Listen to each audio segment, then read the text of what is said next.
دنباش گهدار و بینرین هجا ین کوبریا پیلا اف ام 103.5 جقامشلو در دوراویل ما گهدار دکن هرو هاجی بینرین ما ین کوبریا وشانا زندی رو پیلا ازگه لسر فیسبوک بویر عربی لما تماشا دکن دوی هف بیوینا تایبت گهدار و بینرین هجا امی بحثا بریارا کوج آلیه گریننده آوه یا کانتونا جزیره درباره سکنان دنا دمکی یا آوا بنداوا سفاني يعني زي باجاري ديركي جبوكو ام في مجاري بشوبين هابريز محمود جيري برتيا هفبش گریننده آوا باجاري قامشلو بريا تليفوني تبلي برنامه مدبه روجباش ما مسته روجباش لاوريجوارو وهدالي رجار بلي جالك سباس جبو تبلي بوناتا تاكوان بحثا في برياري بكن بريارا سكنان دنا دمكية آوا بنداوا سفاني دسبيكي ما مستا ام ناس بكن سدما درخستنا في برياري چيه حر هافين بسجريك تشي دوي خطا صفانه طبعا خطا صفان جخانا سرير دسبيتكي وتقامشلو بلي ترجمونا بخط يعني نوت كيلومتر وقطر شصده بلي أبيات هايبات جبو قامش وتشيبويه طبعا حر هافين بسجريك تشيبو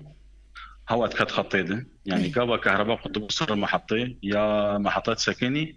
هوات كات خطا صفانده وك حاجزكي تشيتكر بلي او حاجات تشتكر ندش اف محطات صفان بيقامشلو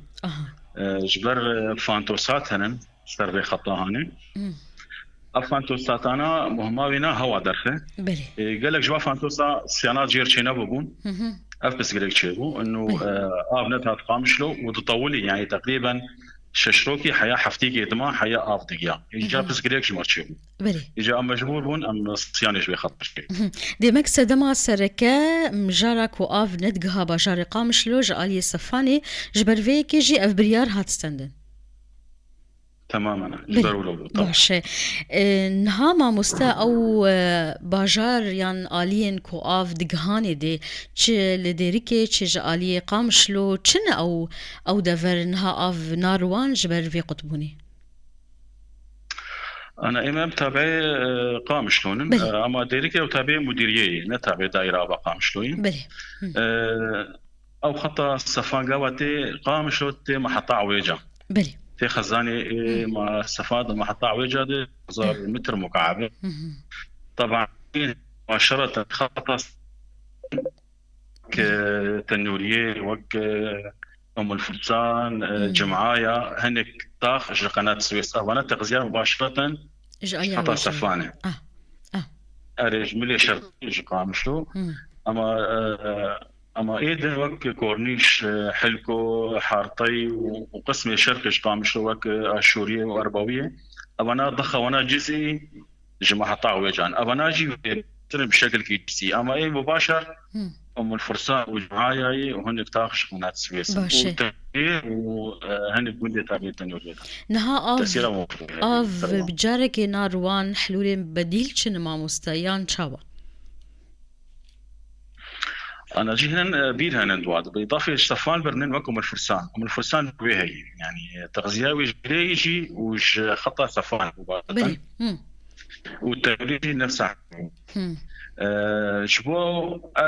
اف كريزه قتشي بابا انا طبعا ملجناك حاضر كري صهاريجا صهاريجا دائره ابقام شلون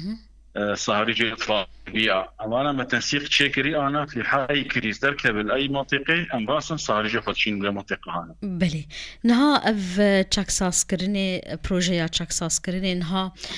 تشقاسي ودريج بك بهترد اف فانتوساتي كوتا اني زمان والورشي ببن اف تشاكساس فانتوسن بلي وتشقاسي دريج بك اف يك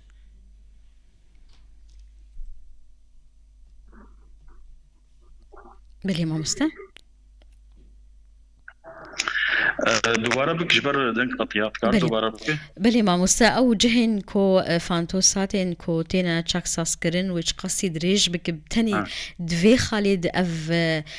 دوێ ئالی دوێ ئەڤ چاکساسکردن بێکردن یان جهێن دنجی وێ بگشتی سیانەژ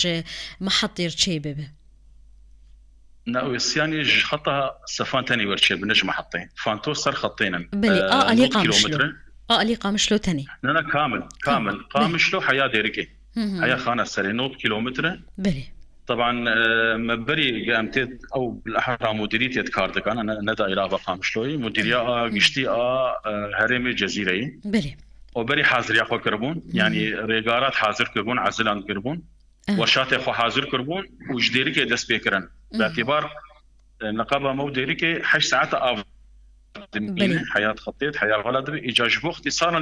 للجوقت جبو زو خلاص كن جديرك دس بيكرن ورشات اخو داخستن بلي يعني تقديريا جباز درجه حياه 25 درجه بطول جبازدار و حیا بیسترو تا کۆبداوی ببە نها جبلی vêjî mamoste niha wekî em bêjin ev mehettatê dixa avêj aliyê bendavan her sal tên çaksazkirin siyanak dewrî jê çê dibiyan tenê dema ku em bêjin pirsgirêkek hebe wek ti anî ziman çê dibe دائما صياناتي افي خاصه تايبت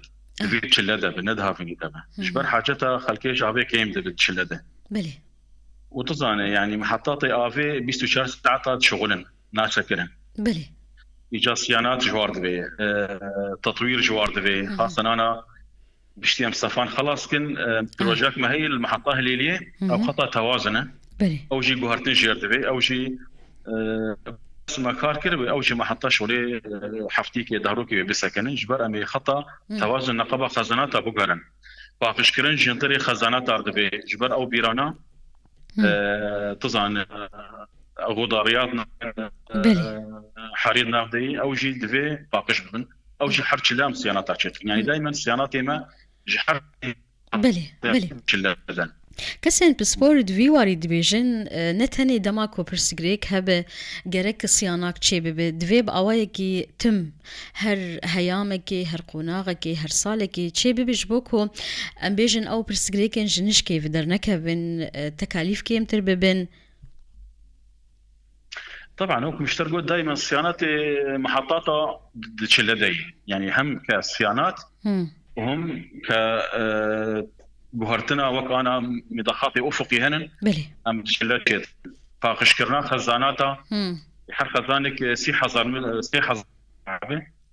حريد كبدي أو شي فاقش كرن جير دفي خطوط هندري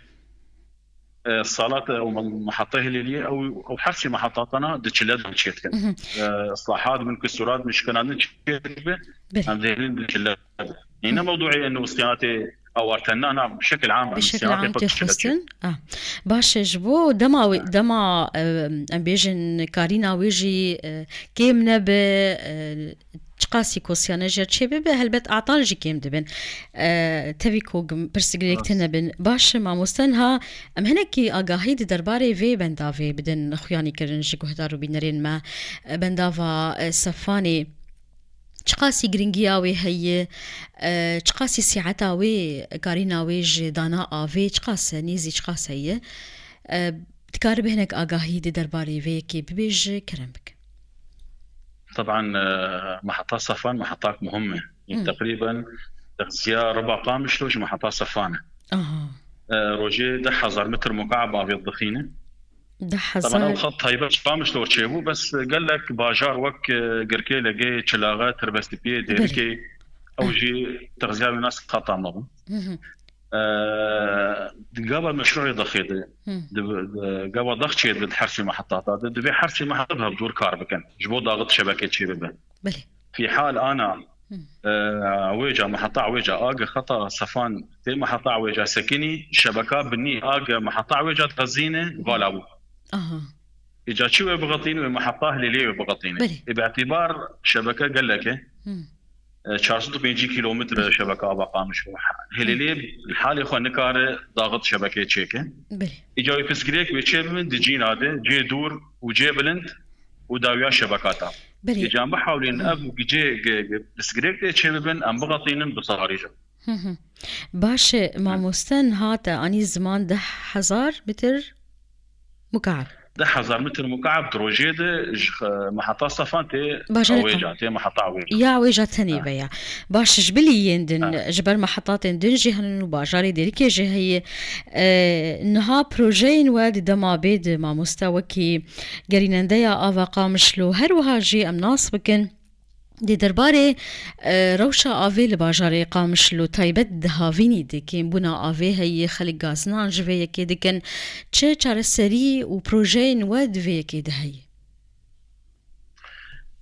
وكم ظانن انه قامشلو اعتماده ويسر بيراتني يعني ما شبهن ونا نبعهن اعتماده ما سر بيرا يجبروا له شو بروجي بيست بيرا ايام دكولن وما دوازجي خلاص كرنا بلي اي ملي محطه ليلي امانه دس منطقه شرقيه كن اميدس بيبكن بشش بيرا فامي بكولن اميدس بيبكن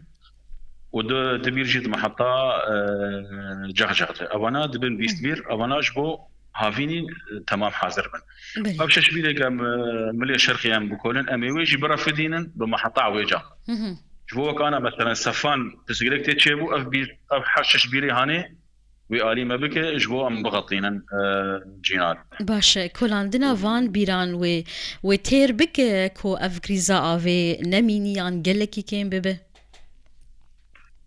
طبعا يعني كمية آفا انتاج بك اف بيس بيران تقريبا 6,500 متر مكعب بلي ود ساعتين بدمع 6,500 متر مكعب دي ساعتين ساعات يدوي بدنا بس مشكلة هي الشبكة قامشلو ده شبكة قامشلو شبكة كفنة جريداي بهف نشبكة خلقي يعني بلي نظام حلقات مجير بيجن جبروا له قبل نظام حلقي بقى ماني حر حلقات ماني ساعات مخصصان ضباجير بس باعتبار شبكات جريداي بهف عنكبوتي مجير بيجن ام نكارم مناورات بكن قال لك انه بدن فلانجي او بدن فلانجي ساعات ابن جبروا له ام افبير ما كميه افي ما زيدكر بلي ما كميه افي زيدكر جبو ام شبكه داغران يعني ام انه خارج ام دكن جبو ام مداق ام ضخير زيد بضخين يا كميه افي بضخين كارد شبكه شي داغران بلي بهذه سركفتني جبو وما مستعد داوية بخاص تشكي بيج يعني خالق من نبرسي كرم بك تصابوا يعني وقت مزان يعني محطات أبي بيسو شارتا كاردكن وصيانات جوار تبي يعني تبكن كي في صيانات جوار شيء يعني اف كريزي جاري شيء دبي هيك مرو ملجي بقني ناباخا زانب انه صيانات ضروري نجبو ام نكون تشريكات دمي بيشنا بلي قالك سباس جبوتا مع مستا محمود جي ريفا برتيا هف بش قاليننديا افاقا مشلو بريا تليفوني تبمربو هروها قالك سباس جبوا قهدارو بينرين هيجا وها هف بيفينا مبداوي دبا جي باش مايكي بوربو مشف حسن بخاطريوه